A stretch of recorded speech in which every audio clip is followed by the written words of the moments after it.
What's up, guys? Spin Firearms here, and once again, YouTube strikes back. I made an amazing video, awesome ideas, stuff that people never really talk about, people never really even see anymore, and of course, nothing wrong with it. It's very similar to every other video I've always done, and of course, demonetized. Absolutely ridiculous. So today, we're gonna have to just settle for this, and hopefully it gets cleared up and resolved over the next 24 hours or so, so we will see. Anyways, pocket carry. Always a great option to go. Now, why pocket pistol when there's much better shooting guns, much bigger calibers, stuff like that? Well, the ease of being able to just grab it as you're going out the door, the ease of just throwing it in the pocket, the ease of nobody seeing it. You can be on the monkey bars with your kids at the playground, and nobody's going to see a big Glock 17 hanging out of your waistband. It's simple, yet extremely, extremely effective. And even though they're in stuff like 380, and check that out, that is the Hog Holster Stash Holster, code SBN5 for 5% off. They are the best, and they're extremely affordable, but the best pocket holster out there with a push-off tab. You can't really beat it. On top of that, the overall profile makes it look like a phone. So really, really nice setup right here. But pocket pistols. I love pocket carrying. It's a great way to go with traveling. It's a great way to go when you're just running up to the mailbox, taking the dog for a walk, whatever the case may be. It's a great option.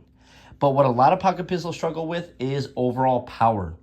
On top of that, they struggle with the ability to expand hollow points. Now think about the Bodyguard 2.0. Great gun, great shooting little pocket pistol. Even though I prefer the Ruger LCP Max, it is a great option and great way to go. Although it does have a 2.75-inch barrel. Recently, they released the comped version, which actually also reduces power. When you have such a short barrel, plus a weaker round, you are going to struggle to expand hollow points. It just is what it is. But with something like a 32 auto, it's weak enough to the point where you can actually carry it with full metal jackets versus a hollow point, because chances are that hollow point is not going to expand and it's not going to be as effective as you would want that round to be. But to be honest, I found the perfect concealed carry pocket pistol, the Car CM40. Now, hold on a second. A lot of people are going to take one look at this and say, did you just put out a video that went super viral about the Car CM9? A different pistol than this. This is the CM40 with the larger slide, the wider slide. Yes, the Car CM9 that I got did have a dead trigger. And then my CT380, it had a break-in period like all cars do. Every car has a 200 round break-in period, or 200 to 300 rounds. And the CT380 did take that 200 rounds, but ever since, it's been flawless as can be. I'm not even gonna lie. So I guess I trust their engineering when they tell you, you need to shoot this amount of rounds and then the gun will run flawlessly. And it does. It really loosens up. The trigger gets better. The tolerances get tight. It's actually pretty solid. The gun just meshes together, which is pretty cool, because if you've ever made a build before, you realize it's the same exact thing. The gun has to come together as one, right? It is what it is. But the CM9 that I had, which is the same size, like I said, just a thinner slide, had a dead trigger. That is not a break-in issue problem. Well, anyways, this right here, the Car CM40, has made its way through the break-in period, has been absolutely flawless. This gun right here is my favorite pocket pistol out there. And once again, they do make it 9 for people who do want 9, which a 9mm with a 3-inch barrel will still expand with hollow points. It's not going to be the most effective round in the world versus a larger barrel 9, but at the same time, it is going to be more effective than 380 and definitely more effective than 32. Now, why do I have something like this, and why would I ever carry something like this? Because there's no recoil. It's just such an easy gun to shoot. And if you ever have hand problems, wrist surgery, whatever the case may be, hand pain, this is a great option for you. And why would I ever carry something like this? Just because it's super small, thin, and so on. It's smaller than the CM40. But this is the complete package. This is a carry or a pocket pistol. This is a true pocket rocket. So as you can see, we have the nice stainless slide like majority of cars come with. That is one thing I really like about cars, is it comes with stainless triggers, stainless slide stops, and a stainless slide, helping you prevent rust. Now, no forward serrations, which isn't really needed. Rear serrations, and it actually comes with really nice sights. And on one of them, it came with a tritium front sight.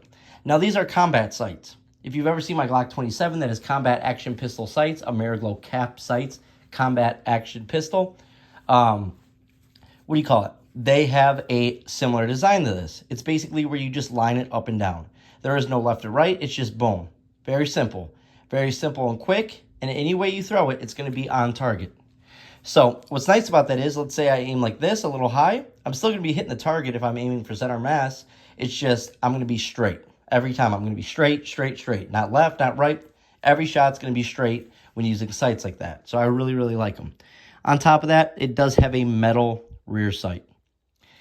Then from there, it's 5 plus 1 of 40, which the Ruger LCP is 6 plus 1 of 380. So you get one less round, even though they do make a larger mag for this. So if you ever did want to carry an appendix, you can throw that 6-round mag in there for 6 plus 1 for a total of 7 rounds. Recoil, I thought it would be much worse.